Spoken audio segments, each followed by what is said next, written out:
میری پچھلی 2 ویڈیوز میں نے سیکشل ہراسمنٹ کی بات کی اور آپ لوگوں سے گزارش کی کہ اگر آپ اپنی کہانی خود بتانا چاہیں یا اس طرح بتائیں کہ میں آپ کے بہاف پہ سنا دوں، دوسروں کا بھلا ہو سکتا ہے۔ وہ کہانیاں جہاں اگر آپ یہ بتائیں کہ آپ کے ساتھ کیا ہوا، وہ کیا حالات تھے، وہ کیا معاملات تھے، آپ کی سوچ کیا تھی اس وقت، آپ کے خیالات کیا تھے، آپ کس طرح اس سیکشل ہراسمنٹ کے بھنور سے نکلے، اور اس کے بعد جو اس کی تکلیف ایک درد ہوتا ہے اس کو آپ نے کس طرح ڈیل کیا، اگر یہ بات دوسروں سے شیئر کی جائے تو دوسروں کا فائدہ اور بھلا ہو سکتا ہے۔ میں شکر گزار ہوں، آپ میں سے بہت سے لوگوں نے مجھے اپنی ڈیٹیلز دیں، بتایا کیا ہوا۔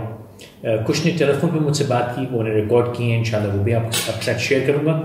لیکن ایک میرے دوست نے ویڈیو میں اپنی بات بتائی اور میں ان کا بہت شکر گزار ہوں، کیونکہ بہت ہمت کا اور بہت بھلائی کا کام ہے۔ تو sir thank you very much کہ آپ نے ایک ویڈیو میں اپنے چہرے کے ساتھ، اپنے نام کے ساتھ یہ مجھے ڈیٹیل بھیجی۔ یہ میں آپ کی اجازت سے آج شیئر کر رہا ہوں۔ مجھے امید ہے کہ آپ کی اس کہانی سے دوسرے والدین، دوسرے لوگوں کو کچھ فائدہ ہوگا، وہ سمجھ سکیں گے کس طرح اپنے بچوں کو محفوظ رکھنا ہے۔ بسم اللہ الرحمن الرحیم۔ تھینک یو فیصل بھائی، آپ نے ایک اچھا ٹاپک ریز کیا کہ آپ نے پوچھا کہ سیکشول ابیوز کسی کے ساتھ ہوا ہے یا نہیں۔ تو I would like to share کہ یا میں خود ایک اس کا وکٹم رہ چکا ہوں، اور یہ اس وقت کی بات ہے جب میں 14 سال کا تھا اور اسکول کے اندر میں گر گیا تھا۔ اس کی وجہ سے میرے ہاتھ میں دونوں ہڈیاں ٹوٹ گئی تھی اور مجھے آغا خان ہاسپٹل کے ایمرجنسی میں لے جایا گیا، جہاں پہ بعد میں میرا آپریشن ہوا۔ اس آپریشن کے بعد ایک ایشو یہ تھا کہ کیونکہ میرے ہاتھ میں پلاسٹر تھا تو میں نہا نہیں سکتا تھا باتھ روم میں۔ اس کی وجہ سے جو ایسے پیشنٹس ہوتے ہیں ان کو اسپنج باتھ دیا جاتا ہے وارڈ کے بیڈس پہ ہی، اور وہاں پہ یہ حادثہ میرے ساتھ ہوا تھا کہ جو وارڈ بوائز تھے انہوں نے میرے ساتھ سیکشولی ابیوز کیا تھا، اور اس کے بعد تقریباً 2 دن تک وہ میرے ساتھ یہ کرتے رہے، اور تیسرے دن سے میں نے اسپنج باتھ دینے سے انکار کر دیا۔ یہ کوئی کہانی نہیں ہے، یہ کوئی اسٹنٹ نہیں ہے، یہ کچھ نہیں ہے، یہ جو ریئل واقعہ میرے ساتھ ہوا یہ میں اس لیے بتا رہا ہوں کہ دوسروں کے ساتھ ایسا نہ ہو۔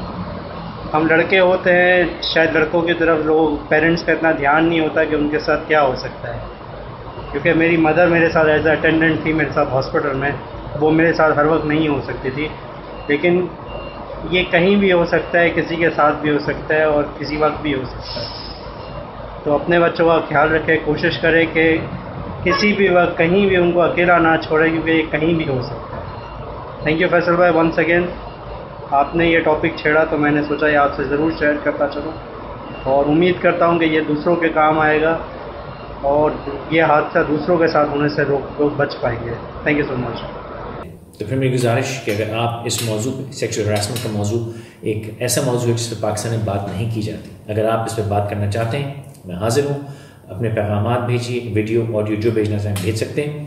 اگر ڈائریکٹلی مجھ سے بات کرنا چاہیں، کیونکہ بہت سے لوگوں نے کہا کہ مجھ سے ایک اجنبی کی حیثیت سے بات کر کے ان کا دل ہلکا ہو گیا، وہ مجھ سے بات کرنا چاہیں میں حاضر ہوں۔ اگر میں ذہنی طور پر یا صرف آپ سے بات کر کے یا کسی اور طرح آپ کو گائیڈ کر سکتا ہوں، اگر آپ کا کوئی بھلا کر سکتا ہوں تو بلا تکلف مجھے میسج کر لیجئے۔ اسکائپ پہ faisal.qureshi کے نام سے میرا اکاؤنٹ ہے۔ گزارش یہ ہے کہ ویڈیو اور آڈیو کالز مت کیجیے، وہ میں اگنور کروں گا فی الحال تب وقت ہے کہ میری آپ سے بات نہ ہو جائے۔ انیشلی صرف میسج کیجیے تاکہ آپ کا میرا تعارف ہو جائے، پھر آپ سے اور بات ہو سکے گی۔ خوش رہیے، اپنا خیال رکھیے۔